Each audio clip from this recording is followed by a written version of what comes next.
आज कल की वीडियो है, 3 गैर मुस्लिम लड़कों ने मिल करके कॉलेज से बच्ची को बुलाया और उसको मार करके स्कॉर्पियो में ले गया। 3 दिन रेप किया और रेप करने के बाद उसके जिस्म को सरेआम ले करके फेंक दिया। आए दिन ये खबरें आ रही हैं।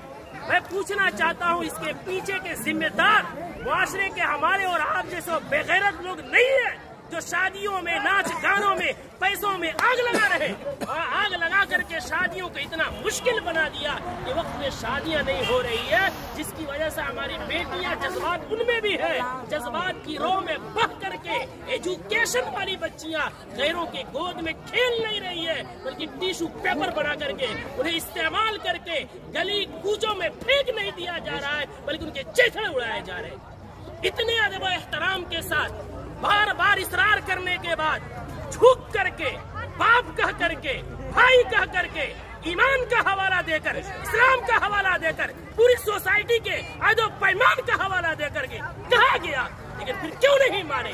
जुर्रत की बात है, हिम्मत की बात है। आखिर वो हिम्मत आई कहाँ से कि पूरा मुआशरा बाइकाट कर रहा है? आप ना चला रहे हैं, चौक पे नचा रहे हैं, पूरा बस्ती इस गुनाह से बचना चाहता है। खुदा का खौफ खाए हम लोग, कल क़यामत में क्या मुंह दिखाएंगे?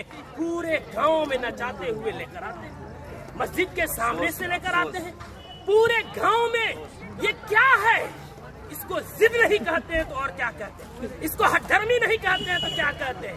कौन है वो मौलवी, कौन है वो आलिम दीन जिसने कुरान और हदीस पढ़ा है और इतनी सख्ती से मना करने के बाद उस मजलिस में, उस शादी में नाच गाना हो और वो निकाह पढ़ाए, उसका कुरान और हदीस इजाजत देता है? मैं तो एहतराम करता हूँ कि इन्होंने पहले ही जो हमसे मोहब्बत और शफकत के साथ इकरार किया है। कौन है ऐसा जो जिस मजलिस में नाच हो रहा हो, जिस स्टेज में वेशियों का धंधा चल रहा हो, जिस स्टेज में खड़ा हो करके बहनों के पाँव में घुंघरू बांधा जा रहा हो, उनके सरों से दुपट्टे खींचे जा रहे हो, जिस निकाह जो इबादत है उस इबादत के अंदर मुआशरे के लंगे या लुफंगे और लवंडे औरतों के पीछे तालियां बजा रहे हो, वो निकाह में किस मौलवी का इल्म इजाजत देगा निकाह पढ़ाने का?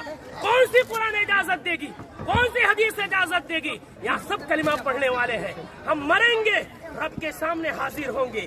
दुनिया की बात छोड़े, हमें ये खौफ क्यों नहीं आता कि निकाह एक इबादत है, नमाज भी इबादत है।